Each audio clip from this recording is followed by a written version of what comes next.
তুমি যদি এইচএসসি 2024 ব্যাচের পরীক্ষার্থী হয়ে থাকো তাহলে তোমার জন্য এই ভিডিওটি, কেননা তুমি গত পরীক্ষাগুলোতে যে ভুলগুলো করেছো 100% তুমি এই ভুলটা করেছোই, এবং যে ভুলটা করেছো এই ভুলটা যেন সামনে পরীক্ষাগুলোতে না করতে হয় তার জন্য তোমার করণীয়টা কি এই বিষয়টা কিন্তু আজকে বলে দিব। তার জন্য মাত্র 2টা মিনিট ধৈর্য সহকারে এই ভিডিওটা তোমাকে কন্টিনিউ করতে হবে, কেননা আমি চাই না তুমি এই ভুলটা তুমি করে আসতেছো এবং সামনে পরীক্ষাগুলোতেও করো। ঠিক আছে, তো অবশ্যই ভিডিওটাতে এখন একটি লাইক করে দাও এবং সম্পূর্ণ ভিডিওটি কন্টিনিউ করো। তো কোন ভুলটা, আমাদের ভিডিওর কমেন্ট বক্সে কিন্তু অনেক স্টুডেন্টই যে কথাটা বলতেছে, আমি কিন্তু এই কথাটা আগেও বলেছি, তবে অন্য কোনো ভিডিওতে। এই ভিডিওতে শুধুমাত্র এই টপিকটা নিয়ে আলোচনা করব। কোন টপিকটা, যে এমসিকিউ এর ক্ষেত্রে, তোমাদের এমসিকিউ এর ক্ষেত্রে যে ভুলটা তোমরা করে আসতেছো। তোমরা তো বাংলাতে যে এমসিকিউ দিছো, হ্যাঁ খুব ভালোভাবে দিছো, এরপরে তোমাদের যে হার্ড এমসিকিউ সেটা হয়েছে কি ফিজিক্স, তাই না? তো ফিজিক্সের ক্ষেত্রে একটু ম্যাথ করতে হয়, ম্যাথগুলো সলভ করতে হয়। অনেক স্টুডেন্ট যে ম্যাথগুলো তো সলভ করবেই, একটা দুইটা ম্যাথ নিয়ে পড়ে থাকে, দেখা যাচ্ছে যে তারা 5টা 6টা এমসিকিউ দাগানোর পরেই ঘড়ির দিকে তাকায়, দেখে সময় শেষ। একজন স্টুডেন্ট বলতেছে ভাই আমি 8টা এমসিকিউ দাগাইছি, আবার বলতেছে ভাই আমি 5টা এমসিকিউ দাগাইছি বা 10টা এমসিকিউ দাগাইছি, এখন কি আমি পাস করতে পারবো? একজন বলতেছে যে ভাই আমি 8টা এমসিকিউ দাগাইছি, তার মধ্যে 5টা এমসিকিউ হয়েছে, তো এখন আমি কি করবো? আমি কি পাস করতে পারবো, বা আমাকে কি পাস দিবে, বা ফার্স্ট পেপার বা সেকেন্ড পেপার মিলে কি পাস হবে, এটা ওটা। এই জন্য তোমাদেরকে যে সতর্কবার্তা, তোমার এমসিকিউ যখন বৃত্তটা পূরণ করবে, আমি এটাও বলেছি যে কখনোই বাকি রেখে আসবে না। যে 5টা এমসিকিউ বা 8টা এমসিকিউ বা 10টা, ধরে নিলাম 10টা, তুমি 10টা এমসিকিউ দাগাইছো, সেখান থেকে কি তুমি 100% শিওর যে 8টা এমসিকিউ হবে? হবে না তো।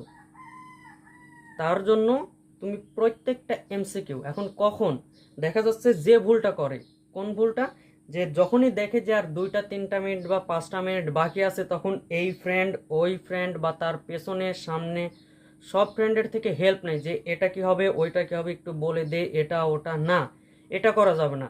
এটা তুমি 25 মিনিট থাকুক বা 30 মিনিট থাকুক, 25 ধরে নিলাম 25 মিনিট সময়, তো 25 মিনিটের বাকি প্রথম যে 20 মিনিট, এই 20 মিনিট তুমি এর থেকে ওর থেকে বা যে কোনোভাবে তুমি কারেক্ট করো, কোনো সমস্যা নেই।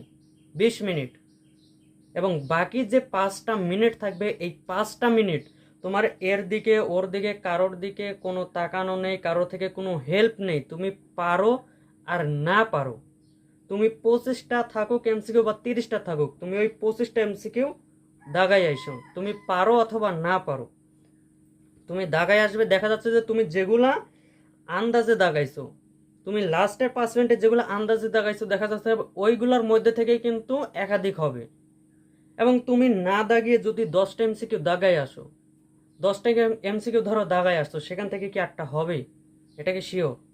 এবং তুমি যে 10টা দাগাইছো, বাকি যে 20টা অথবা বাকি যে 15টা থাকলো, ওখান থেকে যদি তুমি 15টা এমসিকিউ আন্দাজে দাগাইতে, তাহলে কি 5টা এমসিকিউ হইতো না? 100% হইতো। 5টা কেন, 5টার বেশি হইতো।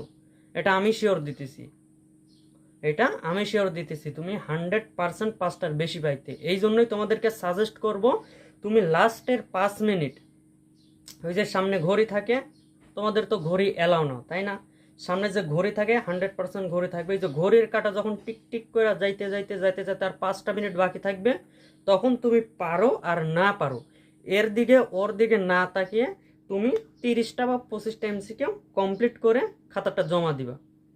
বলতে পারো যে ভাইয়া টিচাররা খাতা নিয়ে নেয়, হ্যাঁ টিচাররা তো খাতা নিবেই, তাদের যখন তাদের তো এটা ডিউটি তাই না, সময় শেষ হয়ে গেলে তারা তো নিয়ে নিবে। এই জন্যই 5টা মিনিট আগে থেকে তুমি পারো আর না পারো, তুমি ওই যে 24 মিনিটের মধ্যেই সব কমপ্লিট করে ফেলবা, কমপ্লিট করে স্যার খাতা নিয়ে নিক বা যাই করুক, এটা শেষ। ঠিক আছে, তো এই ভুলটা কিন্তু অনেক স্টুডেন্ট করেছে।